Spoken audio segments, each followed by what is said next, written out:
기초 프로그래밍 마지막 강의를 시작하겠습니다. 마지막 강의 주제는 클래스인데요. 클래스는 파이썬을 비롯한 다양한 객체 지향 언어에서 중요하게 사용되는 개념입니다. 매번 중요하게 사용되는 개념이라고 해서 여러분께 죄송한데요. 근데 기초 프로그래밍 강의인 만큼 되게 기초적이고 핵심적인 내용만 담아서 여러분께 소개해드리고 있어요. 그래서 매번 이 내용이 중요하다, 내용이 자주 쓰이는 거다라고 얘기를 계속 드리고 있는데 마지막 강의도 마찬가지로 가볍고 즐겁게 들어주셨으면 좋겠습니다.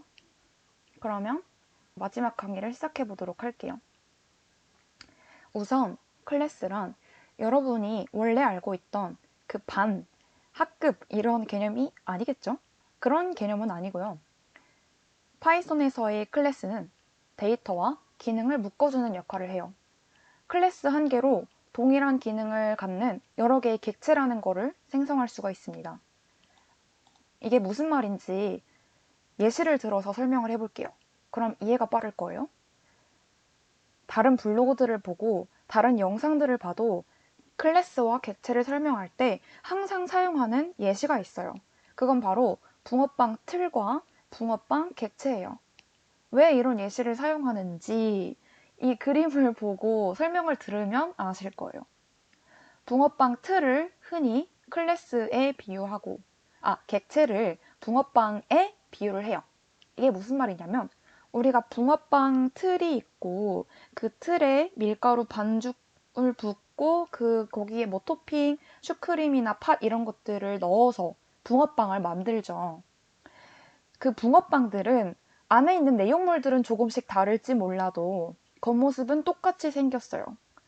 한마디로 같은 속성을 서로 공유하고 있어요. 이렇듯 클래스라는 어떤 함수와 변수들이 묶여 있는 거에서 여러 개의 자식들을 만들어내는 것과 같은 원리예요. 그래서 제가 아까 전에 틀에 밀가루 반죽을 붓고 팥이나 슈크림, 뭐 가끔은 초코크림 같은 것들을 부어서 다른 종류의 붕어빵들을 만들어낼 수 있다고 했잖아요. 그래서 각각의 객체들은 이런 식으로 모양은 똑같을 수도 있고 그 안에 기능도 비슷할 수가 있지만 왜냐면은 같은 틀에서 찍어낸 거기 때문에 근데 그 내용물은 조금씩 다를 수 있다는 거죠. 근데 그렇다고 해서 내가 이 위에 있는 붕어빵을 팥붕으로 만들었어. 근데 그 옆에 있는 붕어빵이 꼭 팥붕이라거나 그럴 필요는 없죠. 그러니까 한마디로 이렇게 말하면 더 이해가 안 될 것 같네요. 한마디로 이 각각의 붕어빵들은 서로의 맛에 영향을 끼치지 않는다는 거예요. 이게 붕어빵이 팥 맛이라고 해서 이것까지 뭐 다른 붕어빵까지 꼭 팥 맛이 나리라는 그런 건 없죠. 내가 그냥 붕어빵을 만들 때 어떤 앙금을 넣어주었냐에 따라서 맛이 달라지겠죠. 그래서 이렇게 붕어빵 틀을 클래스에 비유를 하고요. 그러니까 같은 객체들을 여러 개 찍어낼 수 있는 거죠, 클래스가. 그리고 그 클래스로부터 파생된 여러 개의 비슷한 기능을 가지는 그것들을 객체라고 말을 합니다. 근데 그 객체들은 서로 다른 기능을 가질 수 있는데 그 다른 기능을 가지게 하는 그것들을 속성이라고 해요. 클래스에 쓰이는 뭐 변수라든지 함수 이런 것들을 속성이라고 하는 거죠. 그래서 여기 아래에 좀 더 정확하게 설명이 나와 있어요. 속성에는 클래스에서 쓰이는 메서드가 뭔지는 아래에서 더 자세히 설명을 해드릴게요. 변수가 포함이 되고요. 그리고 메서드란 클래스 내부에 구현된 함수를 말합니다.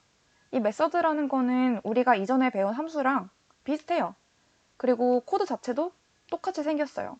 근데 어떤 점이 다른지 이따가 자세히 설명해 드릴게요. 그래서 붕어빵이 객체라고 하면 그 객체랑 인스턴스라는 것이 또 있는데요. 많은 사람들이 이 객체와 인스턴스라는 것을 동일한 단어로 사용을 해요. 하지만 알고 보면 둘은 다른 단어입니다. 구분해서 써야 하는 단어예요. 우리가 붕어빵이라는 단어가 있는데 근데 우리가 만질 수 있고, 만져서 먹고, 그 먹어서 뜨거움을 느끼고, 맛있음을 느끼고, 그렇게 하는 실체적인, 구체적인 대상을 인스턴스라고 하는 거예요. 이 객체가 좀 더 이론적인 개념에 가깝다면, 우리가 인스턴스라고 부르는 것은 실제적으로 클래스로부터 파생된, 그래서 그게 코드상에서 구현이 되었고, 프로그램상에서 나타나게 된 그런 실체를 얘기를 해요. 조금 철학적인 설명이 되어버렸지만 우선은 제가 여기까지 설명을 드릴게요. 객체는 우리가 이론적으로 말을 하는 클래스로부터 파생된 애들이고, 인스턴스란 코드상에 직접 구현되어 프로그램에서 직접 우리가 사용하고 가시적으로 볼 수 있는 그런 붕어빵들을 말한다. 이렇게 설명을 드리겠습니다.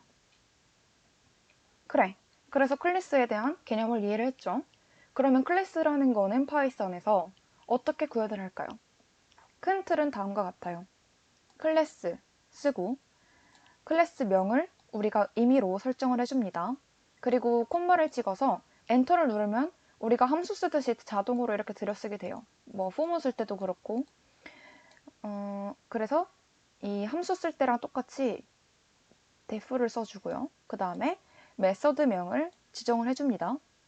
그리고 그 뒤에 self라는 것을 반드시 써주시길 바라고요. 그리고 그 메서드에 해당하는 코드들을 또 들여쓰기 해서 안에 써주면 돼요. 전체적인 틀은 이렇게 생겼는데 이 각각이 무엇을 의미하며 어떤 식으로 클래스명과 메서드명을 작성해야 하느냐.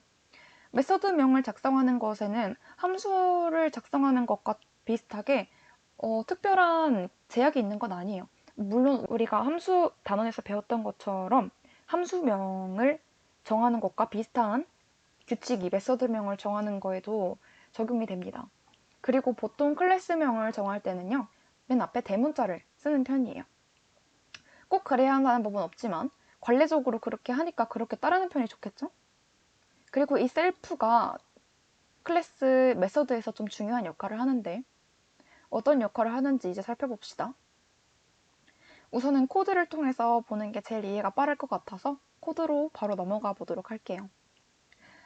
클래스 스쿨이라고 썼죠. 한마디로 스쿨이라는 클래스를 생성하겠다고 말해준 거예요. 그리고 그 아래 def를 쓰고 프로페서를 썼어요. 프로페서라는 메서드를 만들겠다 말해준 거예요. 그리고 그 안에 셀프를 넣어줬어요. 그리고 이 def 프로페서라고 선언한 프로페서 메서드 안에 프린트 과제 마감은 월요일까지입니다 라는 코드가 들어있어요. 메서드 안에 들어있는 코드. 자, 이거를 이 클래스를 홍익이라는 변수에 저장을 했어요. 그리고 그렇게 되면은 이 홍익이라는 변수는 객체가 되는 거죠. 그래서 이 홍익이라는 인스턴스는 이제 클래스의 성질을 모두 갖게 되는 거예요. 그래서 클래스 내부에 정의된 함수나 클래스 내부에 정의된 변수에 접근할 수 있게 된 거죠. 한마디로 클래스 내부의 속성에 접근할 수 있는 권한을 가지게 되었어요. 이 홍익이라는 애가. 그래서 우리가 스쿨 안에 정의되어 있던 프로페서리라는 메서드에 홍익이라는 애가 접근을 이렇게 했습니다. 파이썬에서 실행시켜 볼게요.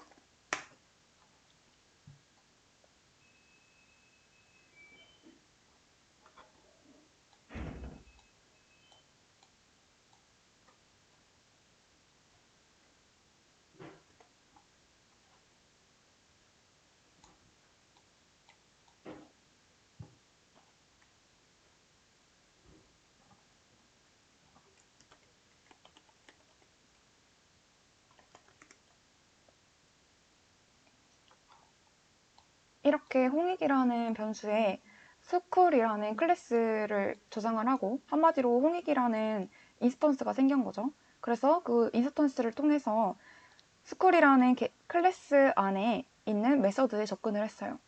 그랬더니 정상적으로 그 메서드에 포함된 코드가 실행됨을 확인할 수가 있죠. 다시 한번 말씀을 드리지만 클래스명은 보통 대문자를 이렇게 첫 글자로 쓰고요. 그리고 여기에 들어간 것은 클래스에 포함된 함수로 메서드라고 부릅니다. 그리고 메서드를 정의할 때는 함수를 정의할 때와 같이 이 def라는 걸 쓰고요. 그리고 이제야 설명을 하는데 메서드 안에 셀프라는 매개 변수가 들어가 있죠. 이 셀프라는 매개 변수는 이 셀프라는 단어 자체에 집중을 하면 어떤 역할을 하는지 대충 추측해 볼 수가 있어요. 왜 셀프일까? 사실 메서드라는 거에 첫 번째 매개 변수를 꼭 셀프라는 이름으로 할 필요는 없어요. 근데 보통 관례적으로 셀프라고 많이 해요.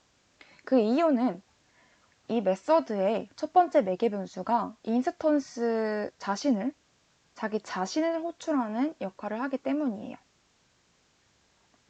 셀프는 인스턴스 자기 자신을 말하는데 어떤 식으로 자기 자신을 호출하게 되냐면 우리가 아까 전에 홍익이라는 인스턴스를 만들었죠. 스컬이라는 클래스를 불러옴으로써. 그래서 그 이후에 프로페서라는 메서드에 접근을 했어요. 그때 이렇게 프로페서라는 메서드 안에 포함되어 있는 속성들에 접근을 하려면 이렇게 매개 변수를 통해서 접근을 해야겠죠. 지금 해드리는 설명들이 잘 이해가 안 가신다면 함수 부분을 다시 복습해 오세요.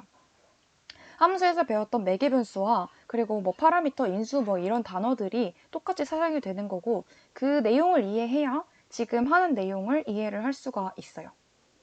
어쨌든 이 메서드로 외부에서 HW와 테스트의 매개 변수를 통해서 외부의 값을 받아들였어요. 그리고 그 외부의 값을 메서드 안에서 사용되는 속성들에 저장을 했죠. 이 코드는 인스턴스 자기 자신의 속성을 추가하는 코드이고요. 그래서 이 홍익이라는 인스턴스가 프로페서라는 메서드를 호출할 때 내일까지 일주일 뒤라는 인수를 넣어줬죠. 그렇게 되면 이 내일까지라는 인수는 HW라는 매개 변수에 들어가게 되고 일주일 뒤라는 인수는 테스트라는 매개 변수에 들어가게 됩니다. 그리고 그 매개 변수는 이 메서드 안에 들어있는 코드에 저장이 되고 그 메서드 안에 속성들의 값을 전달해 주게 되는데요. 이때 이 셀프 자리에 메서드를 호출한 그 인스턴스가 들어가게 됩니다. 한마디로 이 셀프가 자기 인스턴스 자기 자신을 가리키게 되고 인스턴스 자기 자신의 속성을 추가하게 되는 거예요.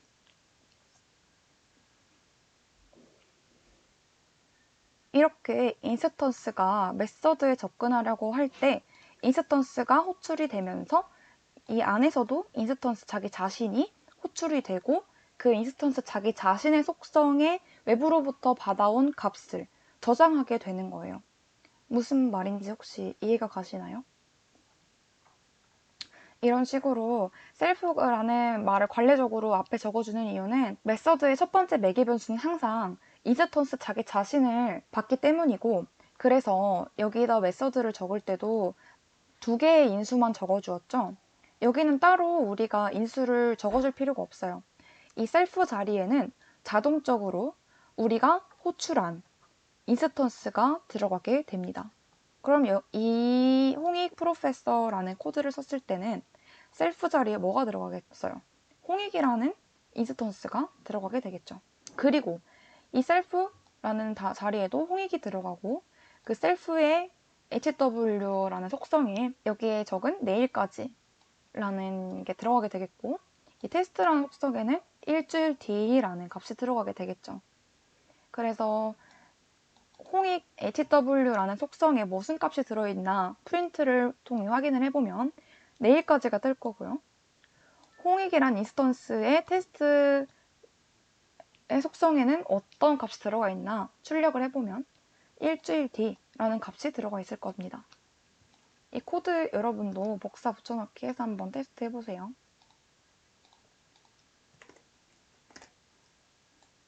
이런 식으로 써주고 실행을 시켜보면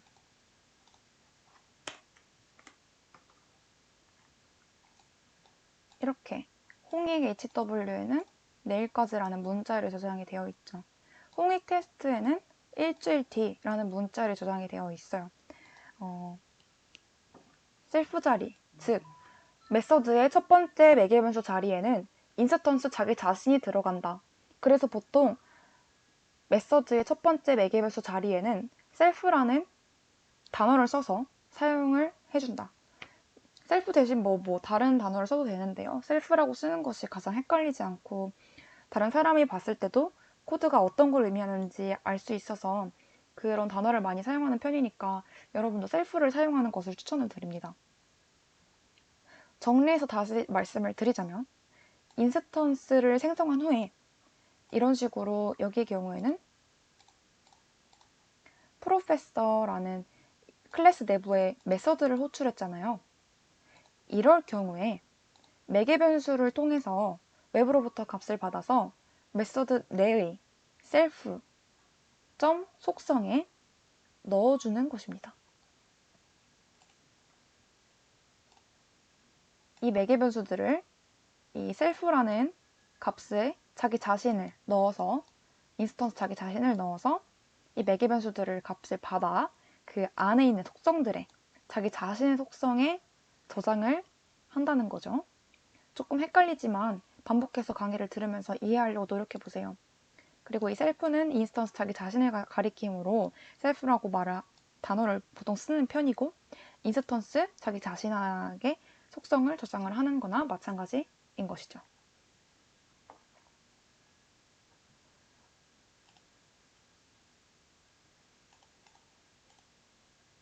우리가 메서드를 지금까지는 함수를 작성하듯이 똑같이 그냥 메서드 명을 작성하고 그 뒤에 매개 변수들을 넣어주는 식으로만 작성을 했는데요. 이 언더바 두 개를 이어서 쓴 거를 앞뒤로 붙여주는 형식으로 메서드를 작성을 할 수가 있어요. 이런 식으로 메서드를 작성했을 경우에 우리는 그것을 스페셜 메서드라고 불러요. 이런 스페셜 메서드는 클래스 내부의 속성을 관리하는 역할을 합니다. 아까 속성이 뭐라고 했죠? 클래스 내부에서 사용되는 함수들이나 즉 메서드나 변수들을 얘기한다고 했죠. 그런 것들을 스페셜 메서드가 좀 더 효율적으로 관리하게 해줘요. 한 번에 그런 변수들을 없앤다거나 한 번에 그런 변수나 메서드들을 출력한다거나 뭐 이런 기능들을 하는 스페셜 메서드가 있어요. 그 중에서 가장 기초적이고 핵심적인 것만 배울 건데요. 우리는 기초 프로그래밍이고 심화 프로그래밍이 아니니까. 그래서 우리가 배울 거는 초기화 메서드예요. 이 초기화 메서드는 언더바 두 개를 앞뒤로 써주고요. 그리고 initial이라는 말에 init을 가운데 써줍니다. 그래서 이 초기화 메서드라는 거는 말 그대로 인스턴스를 초기화하는 역할을 해줘요. 왜 여기서 안 써줬냐면 우리가 따로 이 초기화 메서드를 생성하지 않아도 클래스를 생성할 때, 메서드를 생성할 때 자동적으로 생성이 돼요. 자동적으로 호출이 되는데 근데 우리가 이 초기화 메서드를 따로 선언해 주어야 할 필요가 있을 때가 있어요. 우리가 이 초기화 메서드에서 매개 변수를 받고 싶다. 혹은 매개 변수를 원하는 값으로 초기화하고 싶다. 할 때 이 초기화 메서드를 직접 써줘야 할 수 있어요. 이번에도 예시를 통해서 빠르게 보도록 할게요.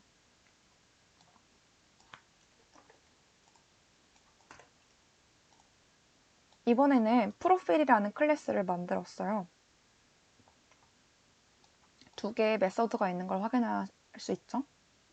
그리고 그 메서드에 초기화 메서드가 있고 next year라는 메서드가 있어요. next year라는 메서드는 인스턴스 자기 자신을 받는 self라는 매개 변수가 하나 있고요. 초기화 메서드는 self, name, age, 인스턴스 자기 자신을 받는 self 매개 변수가 맨 첫 번째로 와 있고 그 다음에 name이라는 값을 받는 게 있고 age라는 값을 전달받는 매개 변수가 있습니다. 그래서 인스턴스를 생성할 때 이런 식으로 두 개의 매개 변수를 적어주게 되고 영수의 값은 name에 20이라는 값은 age에 전달이 되어서 각각 매개 변수에 전달된 값이 메서드 내부의 인스턴스 속성에 저장이 되는 거겠죠. 이런 식으로 초기화 함수를 통해서 인스턴스가 생성될 때마다 name과 age를 초기화해 줄 수 있어요. 그래서 그 다음에 이 nextYear라는 메서드는 보아하니 age라는 속성에 인스턴스 그 자신의 age에 플러스 1을 더해서 age를 반환하는 그런 역할을 해주네요. 그래서 우선은 이 초기화 메서드를 실행하기 위해서 student라는 인스턴스를 생성을 한 다음에 student name과 student age를 출력을 해볼게요. 그러면은 영수라는 매개 변수와 20이라는 매개 변수가 이 안에 속성에 전달이 되어서 초기화된 상태로 출력이 되겠죠. 그 다음에 nextYear라는 메서드를 실행시키면 초기화된 상태 이후로 1이 더해져서 1이 더해진 상태의 age가 리턴이 되겠죠.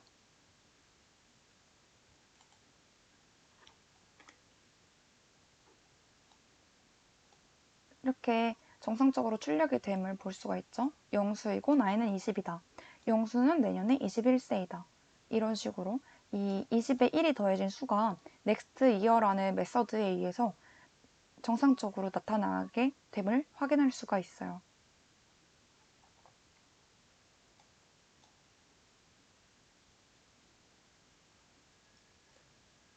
클래스의 중요한 특성 중 하나는 상속이라는 게 또 있습니다. 상속이라는 단어도 아까 우리가 self라는 단어가 뭔지 암으로써 이 self라는 매개 변수가 어떤 역할을 하는지 더 명확하게 이해할 수 있었잖아요. 이번에도 마찬가지로 상속이라는 단어가 어떤 뜻인지 알면 이 개념을 클래스 상속이라는 개념을 이해하는데도 문제가 없을 거예요.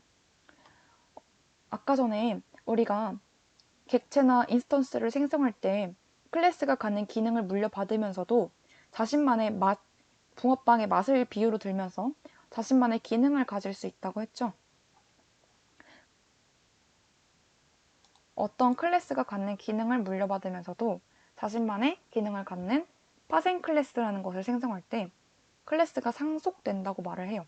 아까 같은 경우는 하나의 틀에서 여러 개의 붕어빵을 찍어냈다고 하면은 클래스 상속이라는 거는 이 붕어빵 틀과 비슷한 기능을 가진 또 다른 뭔가 틀을 만들어내는 건데 그 틀은 붕어빵 틀의 기능은 여전히 가진 채 더 추가적인 기능을 가지게 되는 거죠.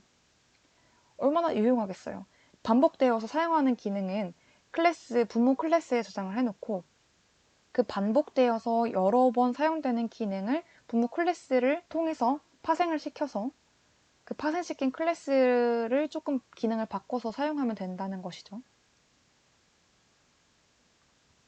클래스 상속이라는 기능은 이미 있는 기능에 몇 가지 기능만 추가를 해주면 반복되어서 사용하는 기능은 내가 따로 코드를 작성해주지 않아도 더 유용하게 사용을 할 수 있는 거죠. 그래서 클래스 상속의 방법은 다음과 같아요. 클래스 써주고 그 다음에 파생 클래스명, 그 다음에 부모 클래스명 이런 식으로 써주면 됩니다. 코드를 한번 살펴볼게요. 우선은 person이라는 클래스를 생성해 주었어요.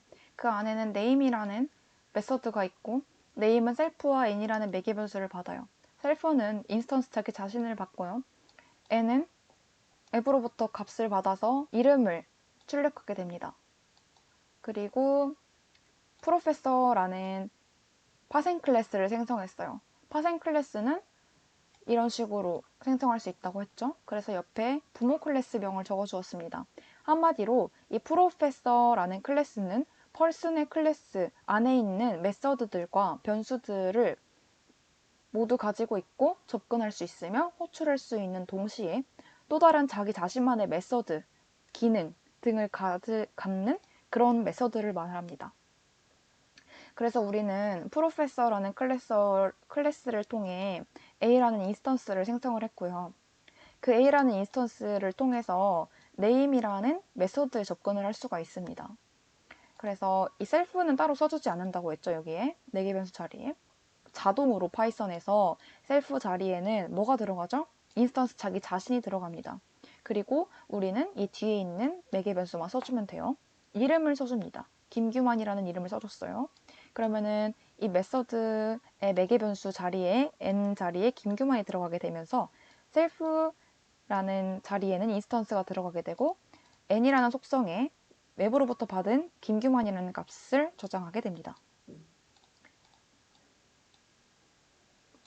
그러면서도 이 a는 person이라는 부모 클래스의 기능 가진 동시에 professor라는 클래스의 기능도 가지기 때문에 프로페서 안에 있는 메서드인 hw, 홈워크의 메서드도 사용을 할 수가 있어요. 그래서 a.hw를 호출을 하면 정상적으로 이 메서드의 코드가 실행이 되어야겠죠?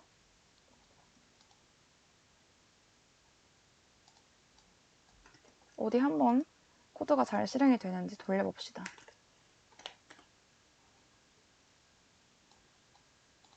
첫 번째 줄에서는요, 이 person이라는 클래스 내부에 있는 메서드에 정상적으로 접근을 했음을 확인을 할 수가 있는 거고요.